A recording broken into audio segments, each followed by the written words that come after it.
Julian it was always his idea, I think, after Gosford Park, knowing that there was a series that you could use inspired by that. But he never felt inclined to write it. He just didn't feel it, couldn't quite see where it was going to go. And it was Gareth Neame at Carnival, who just went to him and said, what about it?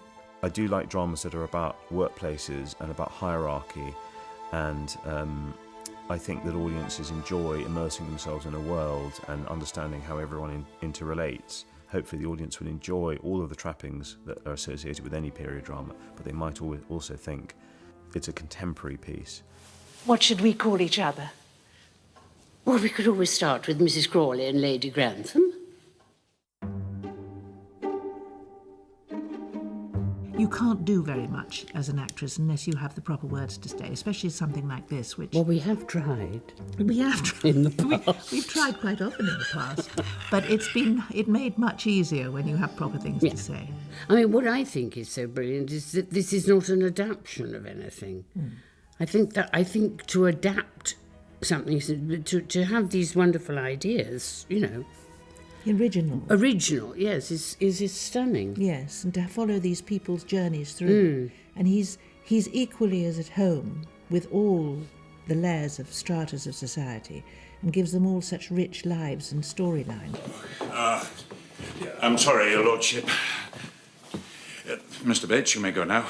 Stay where you are. Nobody's going anywhere. He manages in a couple of sentences or a tiny short scene for you to get the measure of the character, both as the actor doing it and hopefully as the viewer watching. Is this a public holiday no one's told me of? To get the essence of the person within half a page. It's extraordinary, really. Rather surreal, actually, in a funny way, that they're saying these things that came out of your head, and they have names that came out of your head. And in fact, it wouldn't exist at all if you hadn't thought, I think we'll have a doctor, Dr. Clarkson. And suddenly there he is. And there's an actor going off for his fitting. All of that is very bizarre and rather rewarding. But as I say, it's surreal more than anything. We have got 16 principal characters who have to be kept in play. And, and that is rather the trick of it, really. I mean, that's what they would call the challenge. That you do have to do that. You have to keep 16 plates on a stick at once. I mean, you've got from the legendary Maggie Smith down to these, The appalling Thomas Howes, who really shouldn't be allowed on a film set. But I'm glad you said that, Hugh, because I didn't want to have to say that. To these really talented youngsters. It's great, and there's a camaraderie that you get with a theatre company, which is, we all like. Siobhan! Jeez, if you're coming through, come through, come on. Yeah, shame on you. Shame on you. Take 3. One of the great reasons I did this is actually to work with Maggie, however much we dislike each other. Because I as a younger actress, only slightly, but a bit younger, only just a little bit, when I was a young woman and starting out, the person I admired more than anyone was Maggie Smith. So I saw her in everything. At the National Theatre, and when you were at school? No, I was at drama school, I think, and I said I wished I could be like her, which I never could actually. But Penelope, no, I'm very touched. I know, but that's the truth. So there we go. So it's like working with a heroine, and one doesn't have many as you grow up. Oh, do stop. So there you go. I can only say that. Thank you. Well, I'm I know you in real life. I know you do. I can tell, but I'm very humbled by that. It's terribly nice of you. Don't you agree, Carson? I do, my lady. Just before we started filming, Alistair, our historical advisor, made a very good comment, I thought, to the actors. I overheard it and thought this was jolly useful. He met with all of the actors playing the staff, and he said, that family, that's your soap opera. Their lives are the family that own this house and live in it. That's where you get your gossip from. Alistair Bruce is the oracle, man. I mean, I've not asked him a question yet that he hasn't provided the answers. Do you know what I mean? I've even asked him about other questions like love and life in general, and he's just he's unbelievable. He's a sage. You can ask him anything and he will invariably come up with the answers. He's taught you how to pour a great cup of tea as well. Yeah. I've made Rob comes to my trailer and pours to sort of practice. Alistair taught me the whole thing about literally dressing with the formal collars and what order everything would go on and how things are laid out, and you know. So you just get these little master classes all the time, depending on what the scene requires. Well, actors are brilliant because they can adopt quite a lot of information and make magic with it. My role as the historical advisor is to guide the directors. If the subconscious is satisfied that everything is right, then I think people will enjoy it more and get the story better. She wants a different life. But why? I should far prefer to be a maid in a large and pleasant house. Primarily my job was to set up a look and a feel and a style. For the most part, there's quite an elegance to what we've shot above stairs. It's quite, we see more of the house. It's far more reserved, it's more elegant and more... Poised. Very good word. Poised. and so we use quite slowly tracking cameras and quite sort of classical compositions.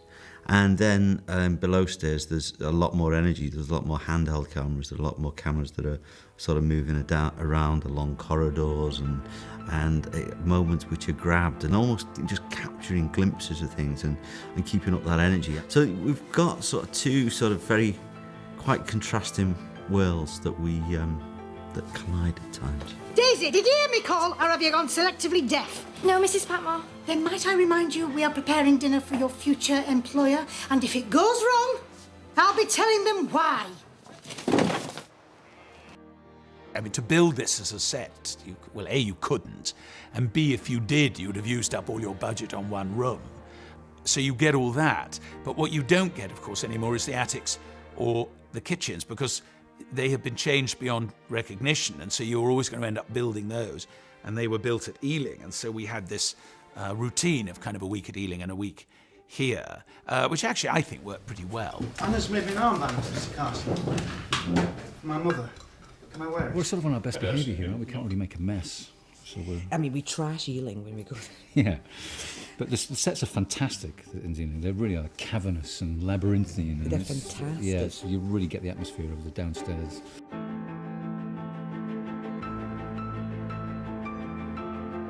We've built the kitchen, the servants' hall, which is in fact the works canteen really, for want of a better word, and connecting corridors, and the butler's pantry, which is Carson's office and Mrs. Hughes' office.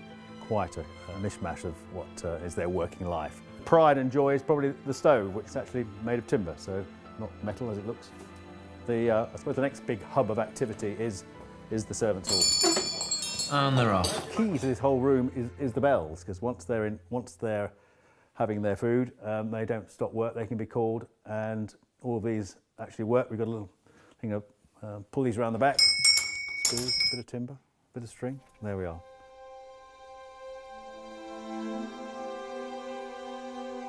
We dress about 3 times a day. There's usually a dress for the morning, and then if we go riding in the afternoon, there's a whole outfit change, and then dinner in the evening. Actually, there's a lot of envy from downstairs. There's costume envy going on, yeah, I've got to say. Because we have... As the maids, we only get 2 dresses, and they're very plain, so when we, like, dress the girls, we're just like that, oh, yeah. I love that dress, yeah. I love that dress. At this time, because we're covering upstairs, downstairs, and the aristocracy, they ought to be changing their clothes all the time throughout the day. So that's a major challenge in itself. What we try and do when we make costumes is try and have elements of original things to try and keep reality there. Every single girl on the show has had one episode at least with their corset where every organ has just rebelled and they just haven't been able to continue for a little bit. And then your body does adjust to it. It alters the way you move and breathe and speak, and I mean, it's sort of your whole relationship to your physicality is completely different. I took a lot of my reference from Paris, because Paris was a huge influence over how the English were looking at that particular time. So it was a lovely fluid sort of period, very nice and soft and rather gorgeous for the girls. So I researched that small period, and then you bring in the personalities of all the artists involved and all the characters involved. And then you try and add the period and the characters together. And hopefully you'll just get different personalities with different looks. And that's including the downstairs as well. When they asked me if I'd do the job, I thought, please let me have a really bad hairdo and sideburns, and I've got them.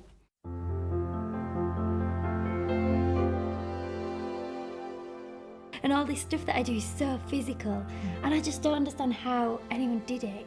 You know, like a young girl, because I'm carrying all this stuff to do the fires for what, 5 minutes, and then they say cut, and then I put it all down. Yeah, and my hands have got all these marks on them.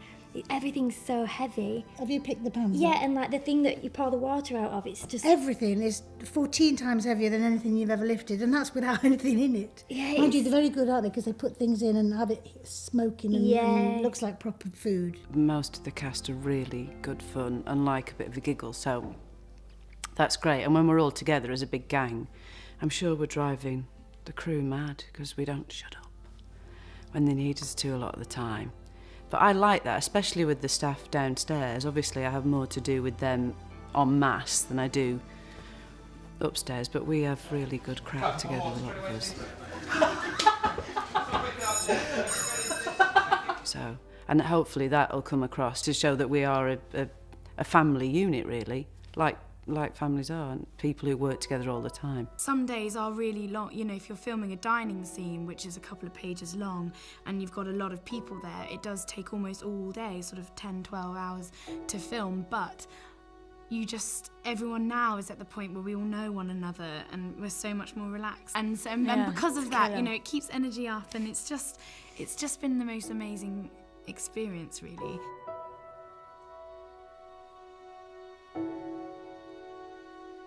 It's breathtaking. It's just a small house for a family of 5. You know, a few servants. But it's incredible. I mean, the paintings, the furniture. Well, I mean, and they're not covered up. You know, all it takes is a stray can of Coke and that going up the wall, and that's the budget gone. You know? So we have to be very careful. But it, as you say, it's worth it because it lends that air of authenticity. It makes you stand differently, doesn't it? We have done big films before, but normally then, you know, after 2 or 3 weeks, they go. The interesting thing here is we're all trying to get on sufficiently well. But you're all back every month, and then possibly, I hope it's really successful for longer. So it's everybody trying to get on, which you can see, which is also quite funny, really. So it's kind of a balancing act. There's an awful lot of them, so I'm not going to say any more. But anyway.